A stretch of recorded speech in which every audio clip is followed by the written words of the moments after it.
It is Wednesday. RawMikeRichards.com. Broadcasting from the DKI studios in downtown Toronto. The Pacific Junction Hotel in the Big Smoke. That's how they like to think of it. That's what they call it. Looking forward to a show that I just don't give a shit. Sorry, Andrew. Our good friend Andrew Jacks tweets the show. Guys on holidays this week from the night shift about to watch RMR for the first time live. Said I'm going to do it on headphones so the kids don't hear the language. Yes. Hey, kids, listen to this. Turn it up. Come closer. Andrew, great to have you on. And also... nice job, buddy. Nice job. How about this, Dave, from our good friend? We always called him Keon2214. That was the handle on Twitter. But Jim is his name. As we know, one of the faithful, one of the guys in the very beginning of Dave and I doing this, not only this show, but the show previously on TSN 1050. And happy birthday, pal. Yes, happy birthday, buddy. 62 years old. He said his heart attack, now well in the rearview mirror. Shout out to all. I know he's talking about the Richards Army, those that were in the what was so-called the sex box. So good and so great to hear that you're doing well, Jim. So nice to see the recovery, and happy birthday, and thanks for joining us. And for those who can find us, and for those who have followed us from day number one, not only on the previous radio station, but of course here on RawMikeRichards.com, which our biggest challenge is letting people know that it exists. The most common question Dave and I get if we go and speak somewhere, people want to know what channel that we're on. And that's really almost anywhere. We found the same thing even in Calgary. People would love to see it. They want to see it. And the easiest way for you to help us is, number one, subscribe. You see the little subscription on the bottom of this YouTube screen. Hit subscribe. The little red banner. That's a big help. And also, when you see the stuff that comes out during the day on Twitter, or if you see it on Facebook, I have my own Facebook page, Raw Mike Richards. Look for that. Like it. Sign up. It's sharing, Dave. That's how this world works. So if you see something, don't just like it. Retweet it. Bingo. The retweeting is what we like. Button. There's a button. Yeah, just hit that. All I have to do is hit it. Hit the thing. Hit the thing. Do it. I see that Kate Pedersen, who's obviously big-time CFL girl for obvious reasons, she liked the David Lee Roth thing, which was very popular. Obviously, David Lee Roth looking for the hotel room during the 100th Grey Cup, and she liked that. I like her, and we're going to get her on the show, too. Maybe David Lee Roth should phone her. I mean, yeah, maybe he has.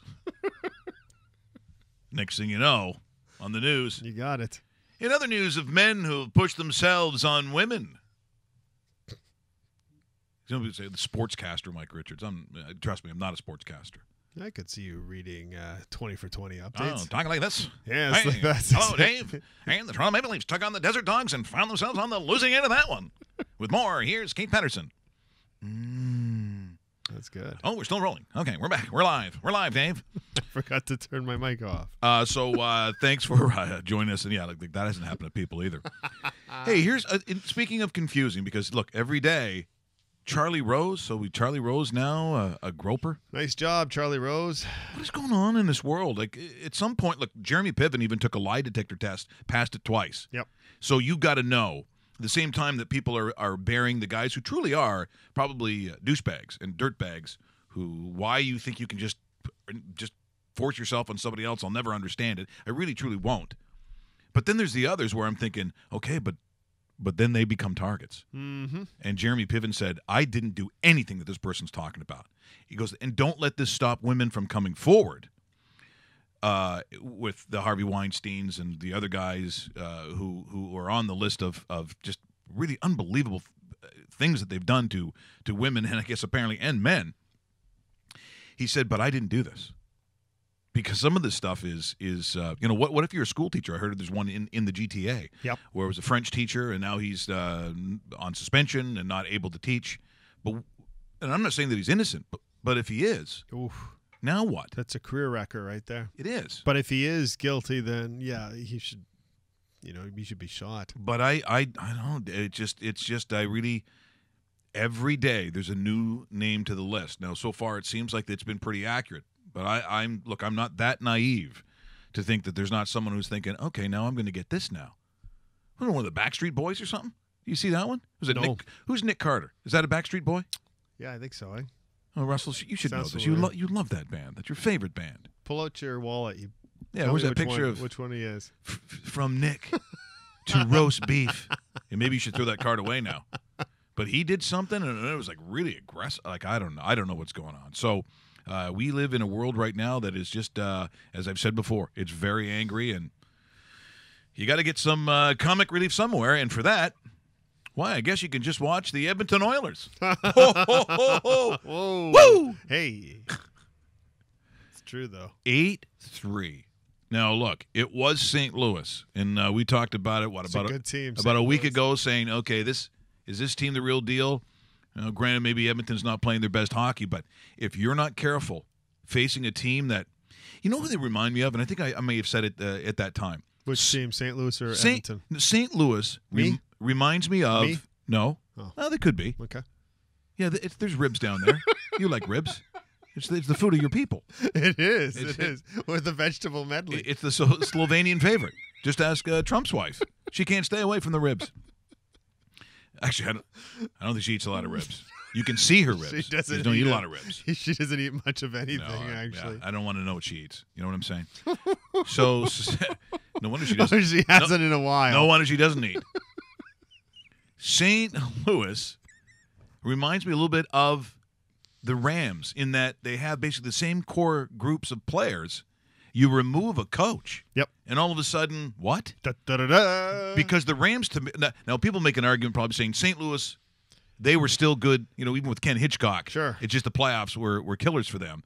Last year's Los Angeles Rams under Jeff Fisher and Jeff Goff, they were nowhere. They were terrible. Yeah, they were atrociously bad, actually. Now you got a young coach, offensive coordinator, almost not that much older really than some of the players down in Los Angeles. So maybe they're the biggest surprise in the NFL. I don't think in that respect, St. Louis being this good isn't a surprise. Like, not a surprise. No, because they always had the defense in place, and then you had so many pieces that are so young, and it's like, okay, eventually these players that were high draft picks, Todd Gurley's, Jared Goff's, guys like that, and then you make that super big trade with the Buffalo Bills for Sammy Watkins, another younger player, hasn't really turned into a true pro NFL guy, but has showed sparks of it, and hasn't really had a chance in Buffalo because of injury or what have you. You put them all together and they start growing, and it's like, geez, okay, the scouts were right about these guys. These guys are as good as what they're advertising. And you know what? Next year, this team will be the number one offense in the NFL. It's flirting with it this year. Next year, it will be. And the year after that, you got to stay away from injuries. But Jared Goff looks like the real deal. Todd Gurley looks like he could be a top 2-3 rusher for the next number of years as long as he stays put together. Yeah, it's health. And you know what? Between Robert Woods, Aaron Higbee, the tight end, Sammy Watkins, the other receiver, the defense is already in place. I mean, this has the foundation of a team that should win multiple divisions and challenge for the conference championship. The other thing to that, and again, this is why I think it's interesting, and look, we've always said, and Pierre Maguire, when he's been on the show, coaching matters. And it does. So it's the schematics of what they do with Los Angeles that allow Jared Goff to be successful. Mm-hmm. With Gurley doing what he's able to do, that offensive line and the kinds of, and again, schemes, that the way that they line up, they allow Jared Goff to be successful. So that goes back to coaching, because I'm looking at some of these other coaches. Like if you're Pete Carroll in Seattle, like I've always liked Pete Carroll because I always think he's the kind of man, if he was running an NCAA program, I'd want my son to play there. I think he'd be very accountable. I think he's in tune with the human element of coaching, and at the college level, that's important to me. He certainly has had the reverence of his own players on the sideline. That's why sometimes they look like a Pac-12 team over the last 5 years. Yep. It looks like they should be playing UCLA. Right now, maybe they'd lose to UCLA. I don't know. And all of a sudden, there's some coaching decisions that are really kind of banging on the guy. But I look in places like Green Bay, quarterback out, you're terrible. Mm-hmm. Look at Dallas, your running back is out, and you can't win a game. Yep. Like you have to take a look at what that job is and what the job tells me. Hello, Buffalo. When you start making decisions where you're out and out because of them losing games, that's your business. Your business is only that. If you have a chef who one day goes, you know what? I think whale testicles and, I don't know, just a hint of shit on top of it, that'd be a nice dinner. And you're fired. I'm sorry. He goes, yeah, but I'm a 3 Michelin star guy. But not the testicles and shit thing. Why would you do that? Well, I simply wanted to mix it up. Pick. Not poo and balls. That's, to me, the same decision that Buffalo made. All right, we're going to put in Peterman. You mean whale testicles? It's like he should be known as testicles and poo. And by the way, what do we think is going to happen this week? If Tyrod Taylor if he doesn't play, I know. You're insane. Exactly. And they're playing a Kansas City team that is sliding as of late. Like, what do you need to see? There's no evaluation. I heard him say that the other day, the coach. He said, well, we just have to evaluate. Evaluate? I'm sorry, did you not see that first half when he got pulled? Did you not have a ticket for that game? Or did you PVR it so you could see it later and go, wow, that really is poo and testicles out there throwing that ball? So I have to watch, let's see here, Gotham, team's first half, and I mean, honestly. And Stranger Things. You know what? I really want to see Stranger Things. I'll get to the Bills game later. Okay. You're fired. You should be fired. Now, if you're Todd McClellan, I don't know if necessarily. Speaking of a guy that might be fired, that's scary to even think. Because I'm just saying. I like Todd McClellan. He's got a handle on hockey. He's a good hockey man. But when you've got the talent they do, how are you getting lit up like you are, losing like you are? 8-3, Dave, in this modern day of hockey where it's tough to get. Bingo. If you get 5 goals in a game, that's a big game. If you get 5 goals in a game, you've really shellacked the opposition. Yeah, big. You've hit the over, obviously, almost by yourself, and that sort of thing. Considering how much parity in this league and how even some of the expansion teams that just started 2 months ago are second place in a division. That's not supposed to happen to the Edmonton Oilers. Well, which is really odd for me because I've got some video from yesterday's Oilers practice. How'd you get that? Well, I've still some friends out west, and Okay. in considering how Edmonton got pounded, because yesterday, quite honestly, I thought the Oilers from their practice yesterday, I thought they looked pretty good. Let's have a look. And you see, this is how Todd's trying to get them to come out of their own zone. You can see how they're trying to. They don't really look organized in practice. Well, you can see that they're trying to come up the middle. They're trying to work the middle of the ice, and maybe break some of the wingers on the outside. But you'd think Edmonton would look better than this. Clearly. As some guys say, I see some of their feet, they're not moving. No. It's kind of like campfire defense. Everybody's standing around talking. Yeah. You sure do. Boy, that's so sad, Edmonton. Well, they are used to drafting in lottery positions, so maybe they get another one this year. Those are some of those young players they were talking about. Yes. I think one of them was crying. Maybe they can draft an entire defense. You're watching Just me. Raw Mike Richards either on the website or hopefully on YouTube, where actually the majority of the people seem to be watching it anyway. But remember to subscribe. It's how we move forward. Please do it. Just hit the little red banner and you're a winner. You're a winner just by participating. No one ever said that. It's like, just because you're participating, Tommy, you're a winner. No, because of Russell. If we pick Russell, and it's safe to say it could be last. Okay. Or, sure. Like, do we take that or the guy that was he in a fire or something? Okay, let's we take him. Let's take Fireboy and was he in a and you fire? got Russell. Russell shows up. And he's like, do you say, Russell, just by being on the team, you're a winner? Now, when Russell shows up, is he wearing black socks all the way up to his knees? Did you wear the black socks? Is this like if you're in the phys ed class?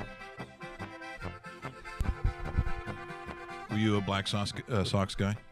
No, just whatever I had on. Any clean pair of socks would do it. But it could have been Black Sox. They could have been, Oh, but geez. not up to the knees. Geez. Not up to the knees. No, not at the knees. Okay, No. so you weren't going Michael Cooper on us. No.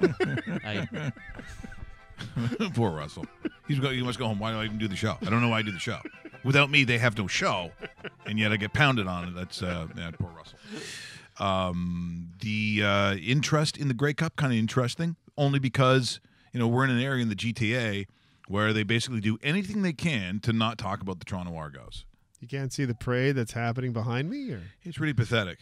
There's some morning shows who have made that the butt of their jokes about how many people go, whether there's a game on or to not, or at that night. Like, it's terrible. And now they want to sit there and interview some of the players and the coaches. It makes me sick. It does make me sick. As I said, frauds. Yeah, I get it. This is not a football area. It was at one point. At one point, when you went to high school, a lot of kids played high school football. There was a time where people went to the University of Toronto to watch the Varsity Blues in Varsity Stadium just off Bloor, where they always used to have what was called the Varsity Cup before it was the Vanier. It's a great stadium, too. That's a fantastic. I've seen a couple of games in it. In its day, now you've seen it now that it's shrunk down, yes, right? Yes. But when it was like literally a bowl, which you don't have a lot of in this country, they had some crazy, just amazing college finals. I remember Lance Chomick actually kicking one of the last ones. Okay. Was it Dean Dorsey? That was another kicker. That was another kicker. And he was like a star in the league. He went to Ottawa. Great name, too. Yeah. He could have done porn. Yeah, Dean Dorsey. Whatever happened to TT Boy? He was always kind of, I don't know. He didn't seem like one of the nicer guys. He was a little aggressive. You know that face he had? You know what I mean? He's yeah. like, Yeah, and he had some iconic voiceovers during the actual he's too presentation. Aggressive. Too aggressive, TT Boy. Yeah, slow down, TT Boy. We're not doing that. But if we're going to look, and by the way, what are we going to go to next? Are we going to talk a little football here? We're talking a little CFL football. What are we looking at, Russell? Wait. While he looks for that, let me ask you this, because you brought up a point, and I just kind of thought of it as we're going. This town definitely isn't an Argo town. Doesn't seem like it's a football town. It's not. And yet we keep on hearing from time to time, oh, Toronto should be in line for an NFL expansion team, so forth. And, so let's just play hypotheticals here. They build an NFL stadium somewhere in Toronto, and they get the team. Okay, so first of all, they'd have to come up with how many? Billions? Yeah. Okay. Billions. Let's just say somebody has purchased it, and they stick an NFL team here called the Toronto, whatever you want to call it. Remember, like MLS and John Bon Jovi. John Bon said he was going to be a part of this thing. Sure, I'll play along. All right. Do they have success in this city, considering that everybody I know in Toronto that watches football enjoys watching the league? Click, click, click, click. Bet, bet, bet, bet. Click, click, click, click. Bet, bet, bet. You can't do that at a stadium. You know how much those tickets would cost, Canadian? Exactly. You know how much it's going to cost for you to go to an NFL game if you become the Toronto Eagles. Ooh. Yeah, just to be really Canadian and take a team, just like Rough Riders. They go, you can't do that. That's what we do here. That's what we like to do. We use people's names. Actually, you know what we should do? If that happens, Toronto Rough Riders. Toronto Rough Riders. That'd be great. It's like, Rough Riders? What is going on with you people? So the Toronto Rough Riders, do you know how much it would cost to go to a Toronto Rough Rider game? If you think the Leaf tickets are expensive, get a load of this. In an average seat, and we're not even talking between the 35s. Average seat would probably be at least $750 a game. Because if you're going to pay for it, I just don't see it. I just don't see. And remember, where ratings are king as a part of the deals that they have with the NFL. Well, because it's the Nielsen system south of the border, as far as I understand, like it is for baseball. Bingo. It would be a zero. It would, yeah. They would never. Your ratings would be a zero. They would never be on Monday night. They would never be on Sunday night. They would probably never even be on a Thursday night. They would be 1 o'clock Sunday games, no matter where they were. And I believe the stadium has to be a minimum, I think, of 65. Now, I'd have to go back and look at all the requirements. And what the hell would you use that stadium for outside of the Toronto Rough Riders? There isn't anything. No. You wouldn't put the Blue Jays in there. You wouldn't put what? Unless it was Rogers. Unless Rogers and where's Rogers already spent $12 billion or whatever, how many billion on the hockey? Well, I first off don't think this would ever happen, but even if it did, I honestly think NFL in this city would be a failure. And I think if they're looking to expand this sports market that they have, they should put another NHL team in the Air Canada Center. And just do two NHL teams to me is a no-brainer. Yeah, like just do what the Laker Clippers do and share the facility, change the ice, do whatever the hell you want to do, and you have another team in there that's paying rent for 41 home games plus exhibition games. You build up that Toronto rival. One team's hated, one team's not. When one team sucks, you go to the other team. You know what I mean? That would make more sense. Sure would. A complete sense. Looking at buildings they've had in Toronto, we'll go back to old Exhibition Stadium. There used to be 50-some-odd thousand that would go to regular season games and it'd be packed for playoffs. Once the Blue Jays came in, the configuration was a little bit different, and it pushed the seats way back, like where home plate was quite a distance from where actually football. If it was on the other side of the hash marks in the other field, towards like where the grandstand was, though, not the greatest of angles. But let me go back, and I believe the year. What year is this? This is 1977. 1977 CFL game between the Argos and the Winnipeg Blue Bombers. Great helmets. The quarterback is Chuck Ely, my legendary hero when he played for Hamilton. He goes to Toronto, which was devastating. I believe Leon McQuay is still kind of in the backfield at this point. Got to be one of his last years. But on the other side of the ball, Ralph Brock. Yes. To become Dieter Brock. He switched the name around. I think it was Ralph Dieter, and he said, forget it, I don't want to be Ralph. I want to be Dieter Brock. Number 5 in your program. And you got to watch this. So interesting to watch what football looked like at that point, what the graphics looked like, courtesy of CBC, because this was a CBC broadcast.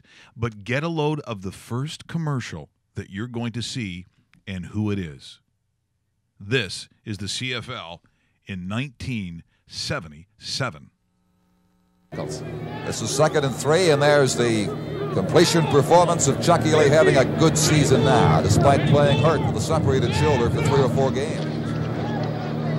This one is complete again to Letterman, and it's going to be close to a first down near the 39-yard line. Again, Brian Harosian made the tackle, and he and Letterman have a couple of words coming out of that pileup.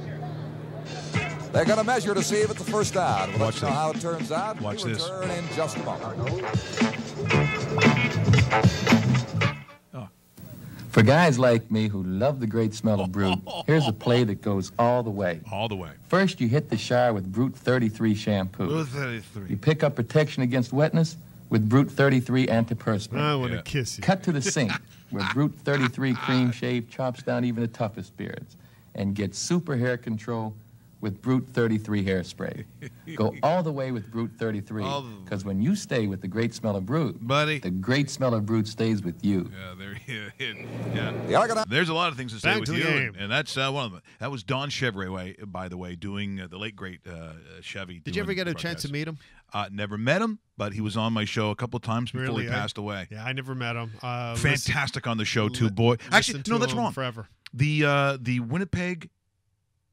Winnipeg Calgary Grey Cup in 2001. Yes. So he joined us the one time. So I did meet him once. Yeah. I did meet him once. That Grey Cup will always be a thorn in my side. It's a tough one. I know it's a tough one. Especially considering the season they had. Yeah. They crapped all over every single team in that league. Nobody was in their hemisphere, and then they lose.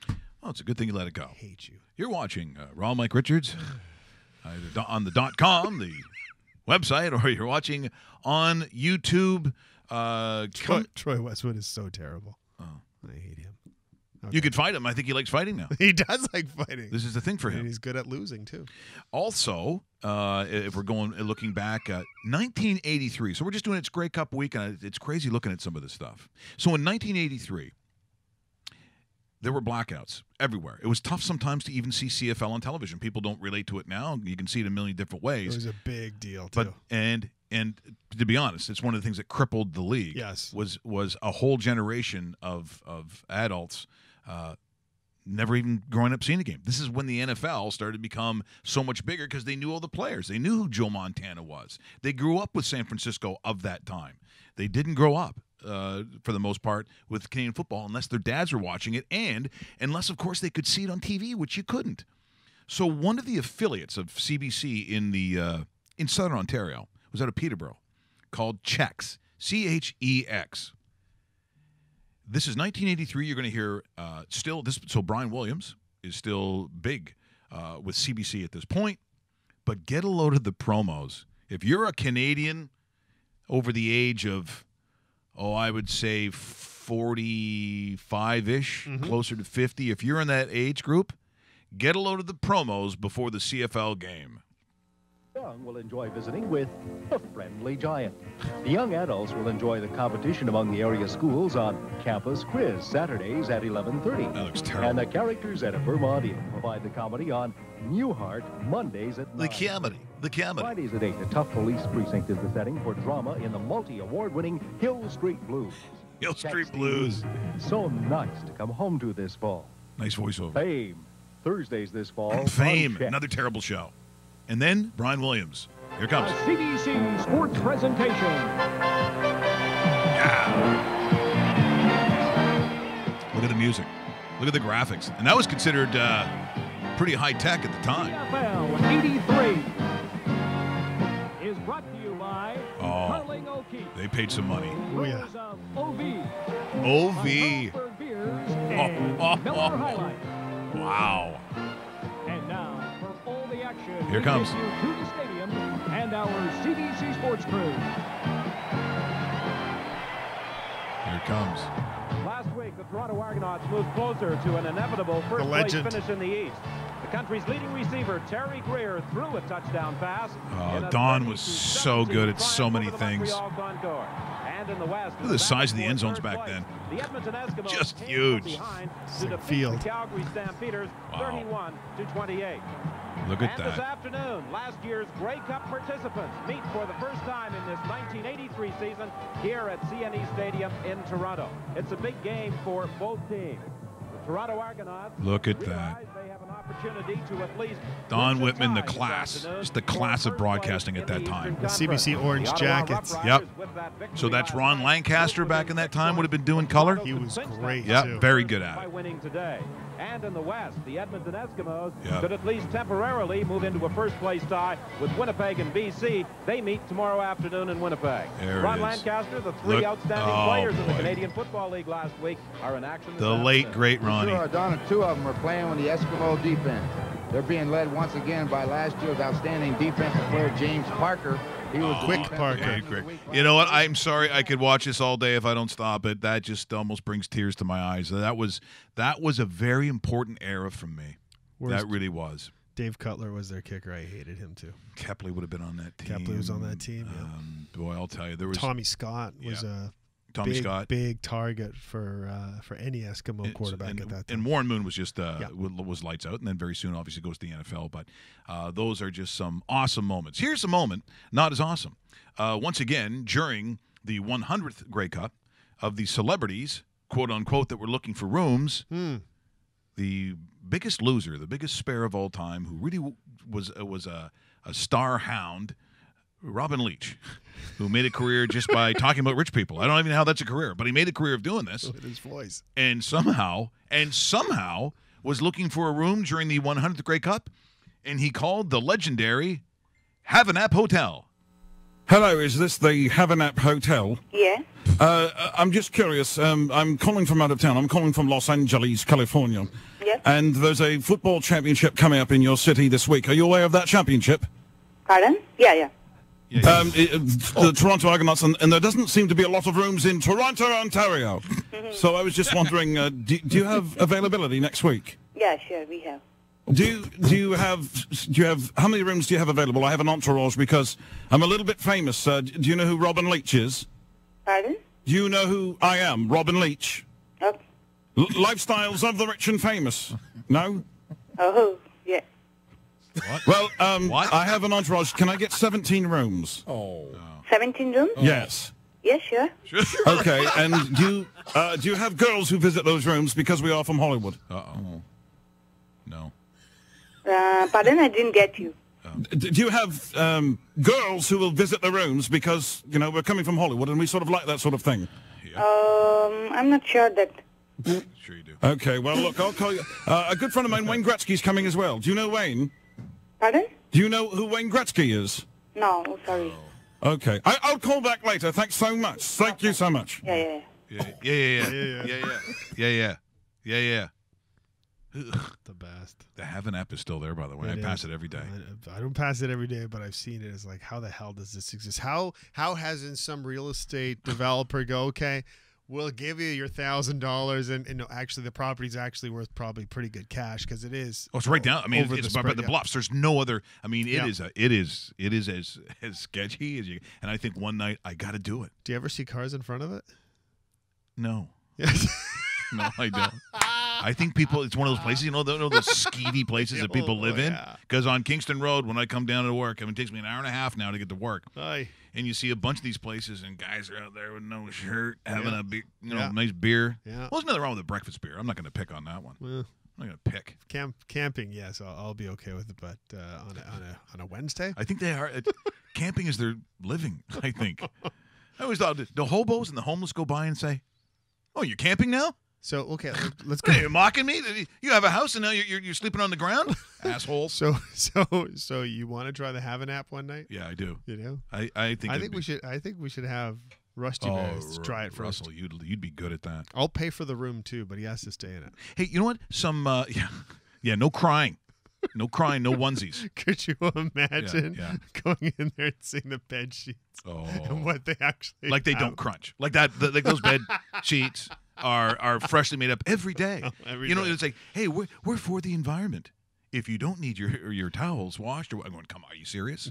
That is the dumbest signs too. I know. Considering that, Excuse me, there's blood on my towel. There's blood on my towel. Honestly, and it's like that in a lot of hotels where it's like, if you're not, it's like no. If I'm new to this room, I want everything washed in this stupid room because I don't know who the hell was in it before me. Yeah. And it's like, Yeah, man, it said, or you're with someone who's like almost like a germaphobe. Good luck going to any place. Oh yeah, that's true. I'm not lying on that. Yeah, I'm gonna tell you, you're gonna do some stuff. You're gonna be. Yeah, what am I, Harvey Weinstein? It's different when you're talking to like a person you're with, isn't it? Okay, I don't know. Yeah. Russell was telling me all this stuff beforehand. Yeah. Oh, he's got all these ideas. Well, you should hear him between 9 and 10. Oh, yeah.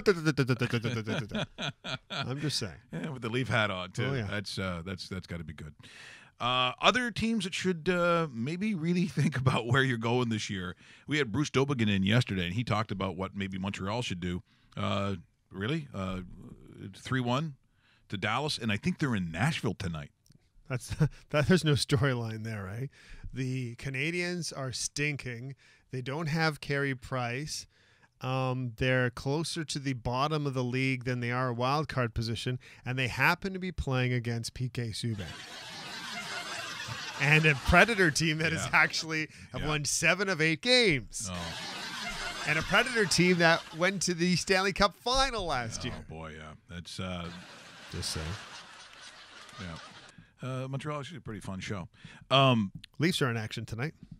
Who do the Maple Leafs have, Dave? I'm going to use my Fox Sports. My Fox Sports. Who do the Leafs play tonight, Dave? The Florida Panthers. And you know what? They've got off to a crappy start. Yes, but you know what? Let's see what the Maple Leafs have to offer after their no-show against the Arizona Coyotes. Well, we know that Austin Matthews. He's okay, and he'll play. Yeah, he's going to play. Yep. Expected Anderson versus Roberto Luongo. The question I want to ask Mike Babcock, and we're going to get him on the line in a couple seconds here. Oh, okay. Yeah, the question I want to ask him, because he's been asked this a lot, and it's starting to piss him off. So he has a pretty good relationship with our show, and the question I want to ask him is, why isn't he consistently playing Mitch Marner with Austin Matthews? Because when the two are together, they do so well, but he doesn't seem to want to put them together. So let's bring him in right now, Coach. Great to have you on the line. Thanks for joining us here on rawmike.richards.com. Mitch Marner, Austin Matthews, are we going to see them at all in Florida tonight? Well, first of all, I'm the coach, right? So I try to put a team out there that's going to win every night, and that's not you. So let me know when you coach the team, and then you can do it. My mistake. Because I'm trying to win. So you let me know, Davey, when you're the coach, you're the head of that group, and you let me know. But Well, let me just stop. I just saw that tape, and that was disrespectful. I was a jackass, and I shouldn't have done that. You know, you come every day, you come prepared, you ask the good questions, and I shouldn't have done that. So I apologize for being a dick. I was a real asshole on that one. I don't mean to be a douchebag and take a shit on you and stuff like that, because I think that's what I done. But let's just say that'll never happen again. Well, that's really nice of you. So, Marner Matthews? How come you got to be a dick? Here's the thing, Davey. Here's the truth. We take a look at our group. I talk to the coaching staff. We see what we've done in the last game. We take a look at the film, and we decide, do we have an advantage of splitting the two guys up? Are we going to see the chance of maybe Willie coming to life if we change up them limes a little bit? And I think the answer that the conclusion we come to is that decision that we made against Arizona was terrible. It went good, and he come out and he scored a goal.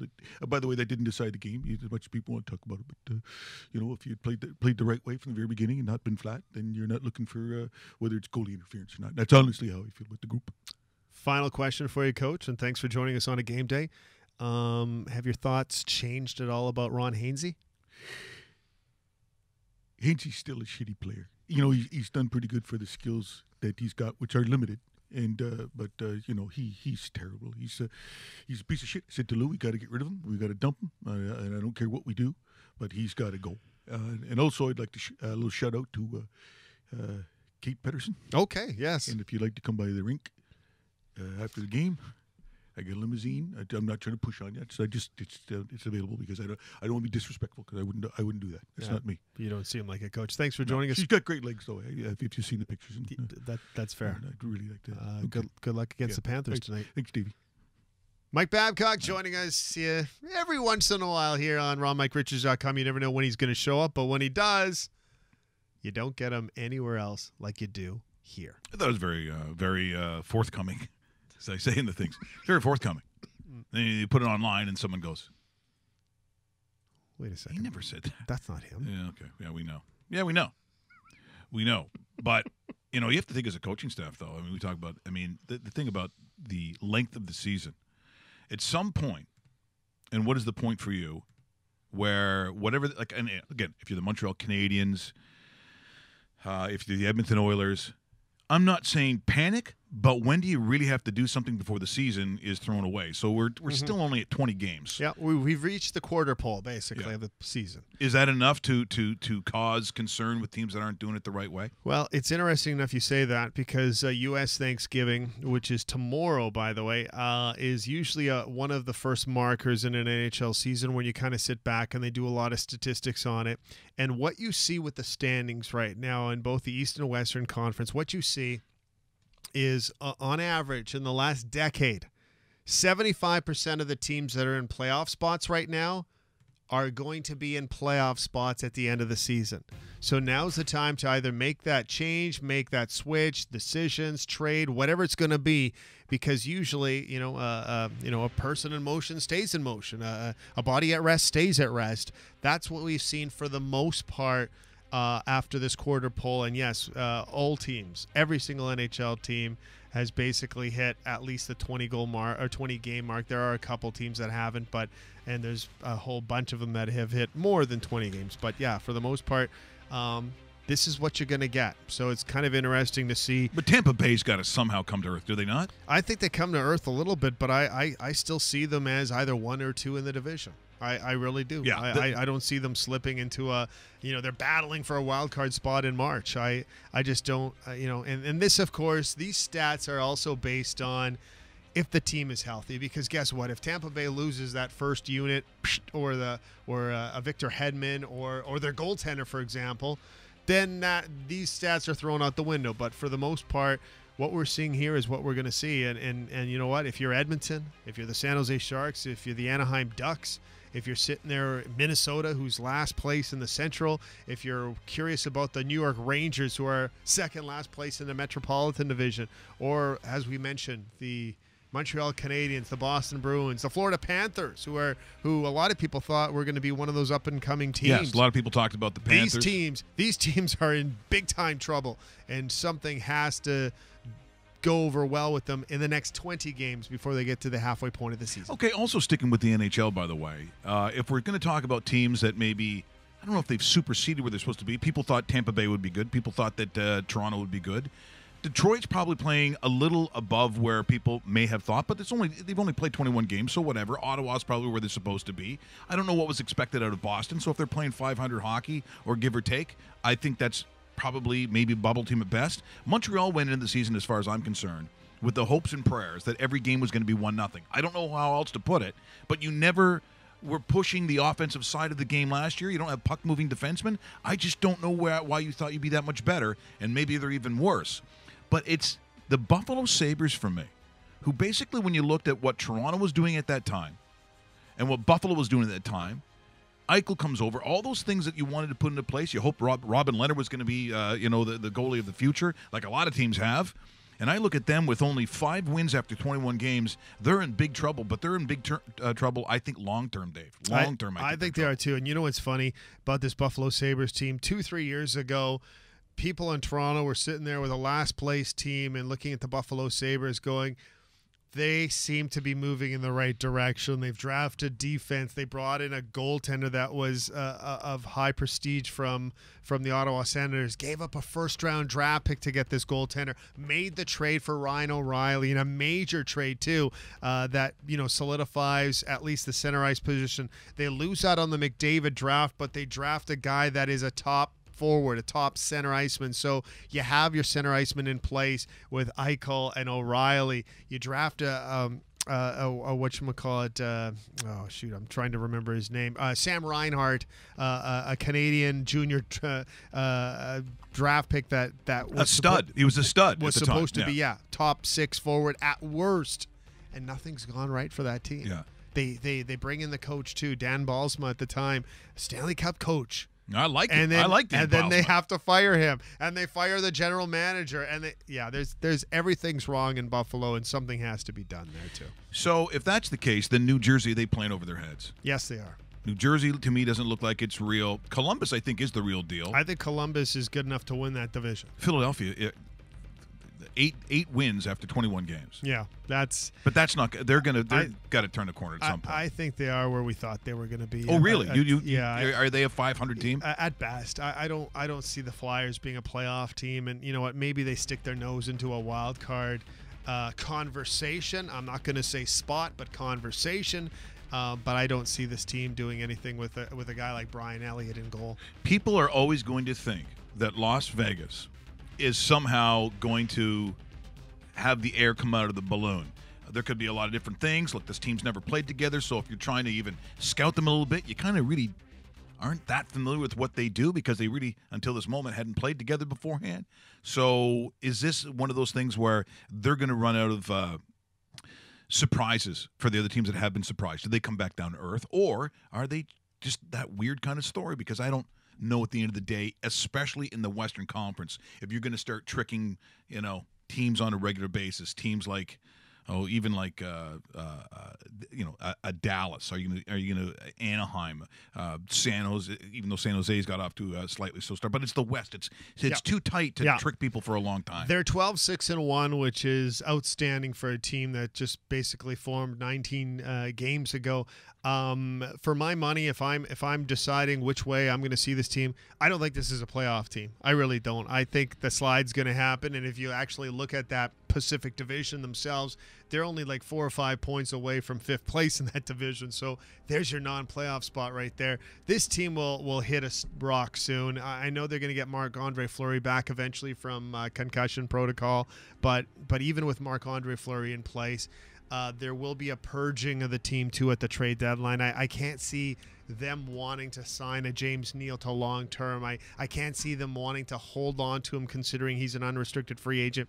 There's a market out there for a guy that's going to come in and play on a team's top line or at least a top 6.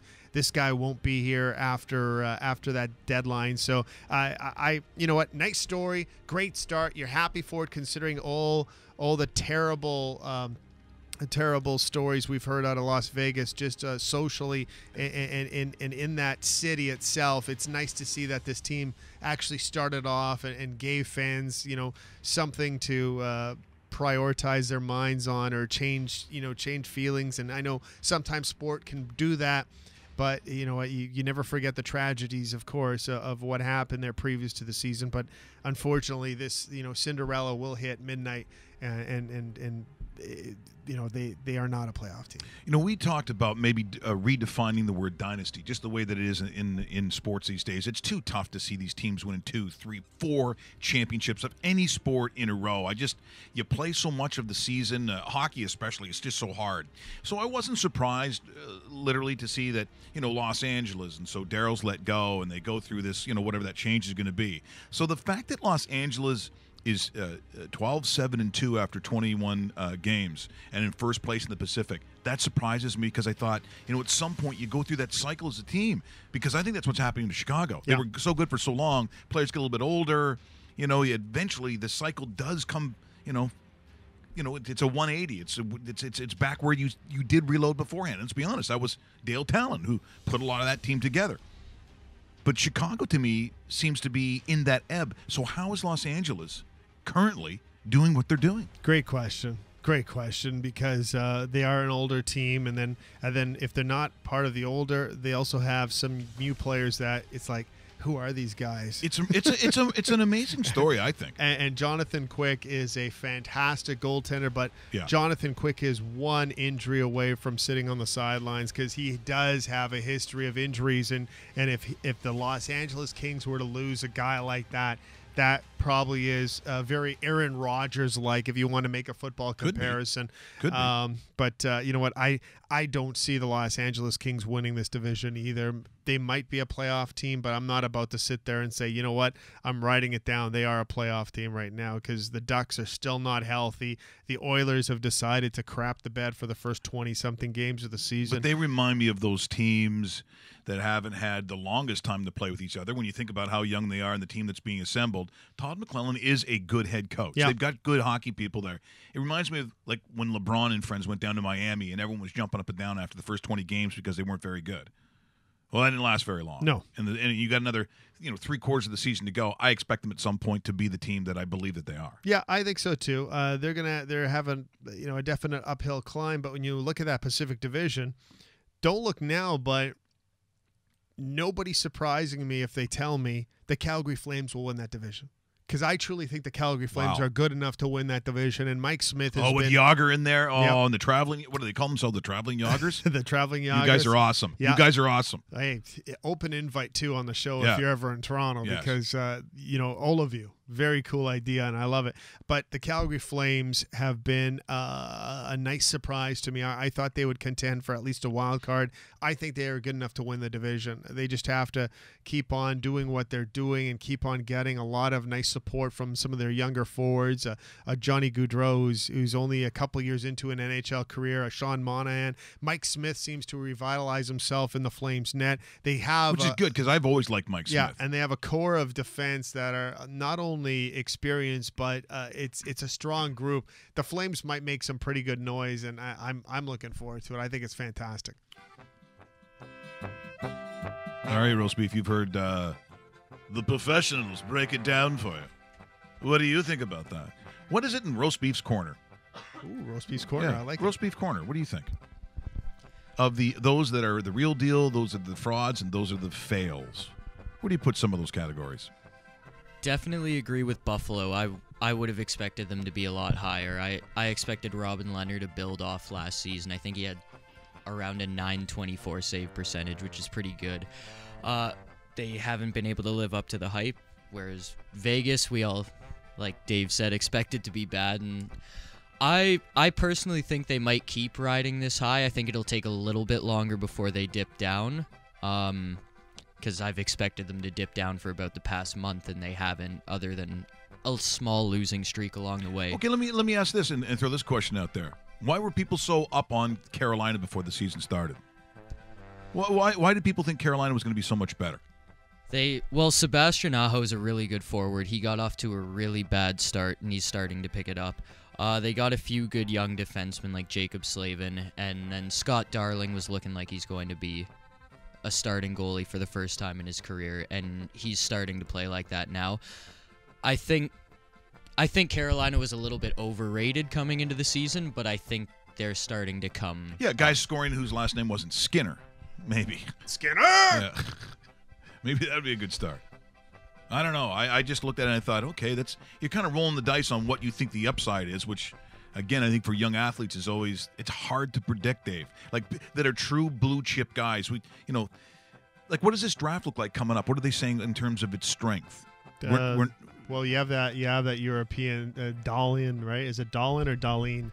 Rasmus Dahlin is, or should be, the first overall pick coming in. The other guy that's probably going to go second that could challenge him for first, but I think Dahlin will take it, is Andrei Svechnikov, and he's playing in the OHL this year. Okay, let's keep the camera on you, eh? I just got to say something here, eh? Here's what I notice, eh? Here's what I notice. Here's a guy sitting over there, thinks he's king shit and everything. Who's going to be the greatest player coming up in the draft, eh? Darling or whatever, Darhainen, your Parishnikov or whatever you called the guy.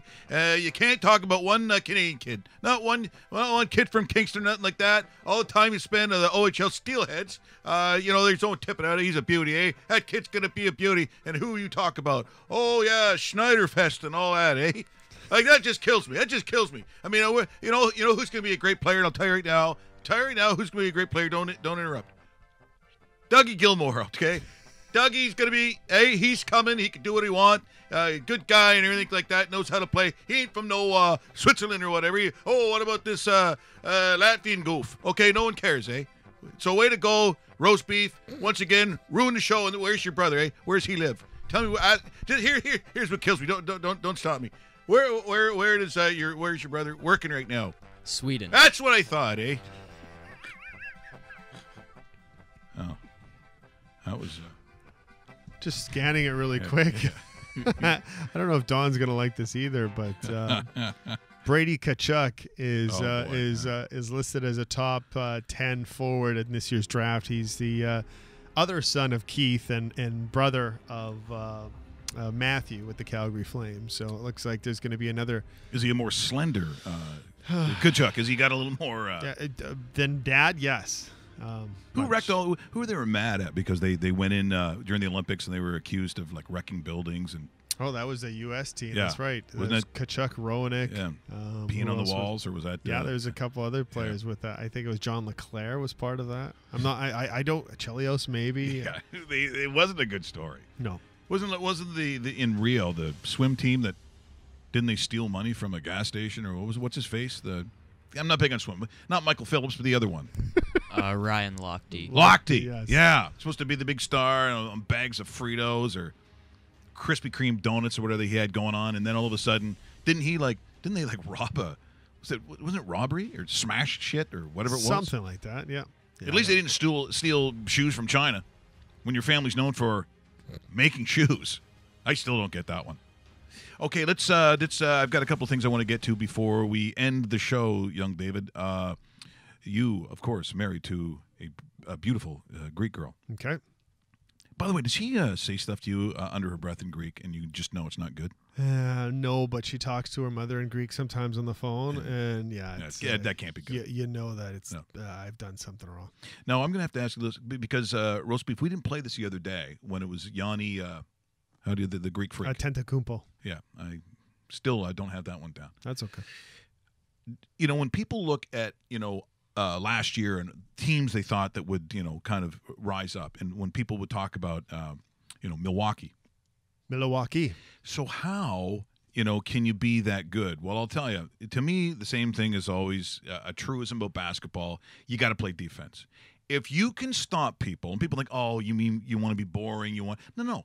It's about getting the ball so you can be in transition, which means at some point, I don't know, what was that team that did it well last year? Golden State someone. Anyways, it will come to me. They're not just the Splash Brothers. They're not just – the reason they get to shoot so much is because they take the ball away from you. Here's the Greek freak, courtesy, once again, and property of the National Basketball Association. Watch what he does in defense to turn around the offense. That's why Milwaukee is going to be a team that's still going to push before the season is over. That's a good job because they're being forced into a lot of half-court. This is almost amazing. Black shot, Dennis.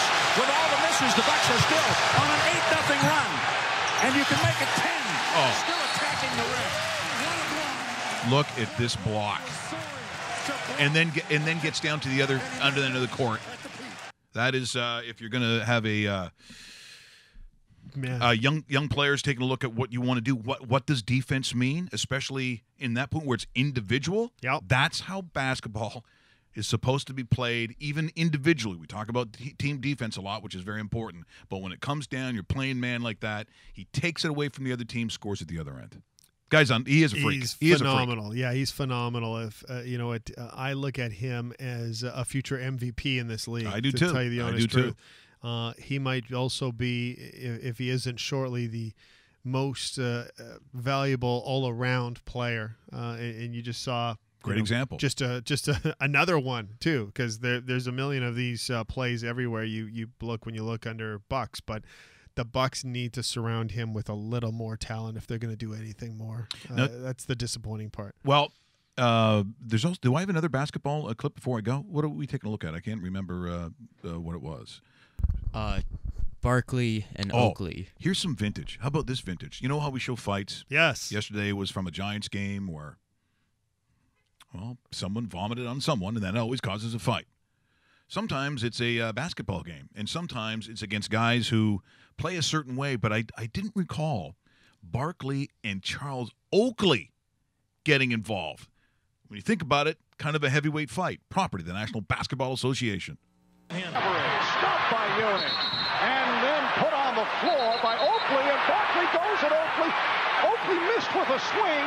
Barkley tried to go back at him, and they're separated. Whoa. There is no question about what happened. Punches were thrown. That is awesome. Good to hear Marv Albert, too. Oh, yeah. Dave, no, I'm not falling for your tricks. I am not falling for your tricks. Now, hopefully... I sound like an old program director of ours. Yeah. Do this. Do this one now. What, you mean every program director I've ever had? That's true. Hey, is that Charlton Heston coming in the room? Oh, no, I'm not. No. The best are when they sit there and do impressions in front of you, and I just feel like walking behind them, dropping on all fours, and you just pushing them over me. That's a classic joke, too. That'll never go out of style. Yeah. With a Louisville Slugger in my hand for some of them. Oh, man. But TFC, without the two best players, if you can shut a team down so they don't get a goal, that's probably the best way to do it. For that to happen, you need some pretty good goaltending, especially when the first leg is there. In this case, the Columbus Crew. So they'll come back. The Crew. TFC coming back, and they have both their best players. I don't see how they lose it, but the only thing you have to be careful of is the away goal. Just ask those of us from Ireland who came back with a 0-0 draw. Because then you're asking to win, they cough up one goal, Dave. Woof. I know. An away goal. Now you got to work. And so, property of MLS, and this is courtesy of TSN. This is, just so you're watching, this was the night before. So, in the true sense, see how I have to qualify this, in the true sense of fair usage, I need to identify where this comes from because it was the day before. This is called current events. So property of MLS and courtesy of TSN, here is the save that may save the season. Edwards here, inside for Kakuta Mane. He'll play it backwards for Apple. Lots of red jerseys back defending as Higuain looks to put the perfect ball into the middle. Cleared away by Moore, only as far as Apple. What a save from Bono, and blocked again. And I think it may well have been Raheem Edwards who got his body in the way. Oh, baby. That stayed out. You stopped it again. Tonight. TFC. Not tonight, mister. Oh, there it was. Okay, so there it is. And so TFC comes back 0-0, looking for the Atomic Ant. That's right. Hey, what do you have to call me that for? But that's why they're whatever it is. Javinko and set piece and goal. Yep. They're a great story. Boy, I'll tell you. For the pain that the Red fans have been through with some of the, even going back to the Jermaine Defoe, and it's a bloody big deal and all this kind of stuff. This team that they have assembled, well, you can argue, even points-wise, Russell, correct? The best team that maybe has played in this league. And Javinko may be the best player that's ever been on a pitch. So the fact that they lost in the most excruciating way possible at BMO last year. I think this for them has been on their mind, and it's not easy to do when it's either championship or go home. That's a tough way to play, especially in the first leg of that qualification, because two of your best players are out. Bingo. So you hold them to a 0-0 draw. I bet you they fill this team in. Yeah, Alex Bono, the real thing. Yeah. He's even better than the real thing. They're going to win it with or without him. It'll be a beautiful day if they win, and they're just looking for that one championship. Hey. Sunday Bloody Sunday if they lose this thing. I was going to say, where's that coming from? I know those words, State Battle. Still haven't found what they're looking for. Still looking for that championship. Oh, look at that. Just saying. Ron McLean out. There you go. You want to go do karate in the garage? Yes. Yes, I do now, Dave Bastel. It's time! Fun show today. You certainly saw a lot of clips. God, I can't get over just the way the CFL looked. Those were some great days, and I'm hoping for a fantastic final that we're going to have in Ottawa on Sunday. You're probably having a Grey Cup party, or if you're going to the game, have a lot of fun. Remember to watch the Twitter site today as we break down a lot of those promos. If you want to see them, they're going to be on Raw Mike Richards. And remember to subscribe. Tomorrow we have one of those directors of one of the scary films, right? Yes, exactly. Blood in the Snow. It debuts this weekend. We bring in a director. We'll tell you more about that tomorrow. Also, former NHLer Dennis Marouk checks in once again. Yeah, join us tomorrow, which is Thursday this time, unlike what I said yesterday.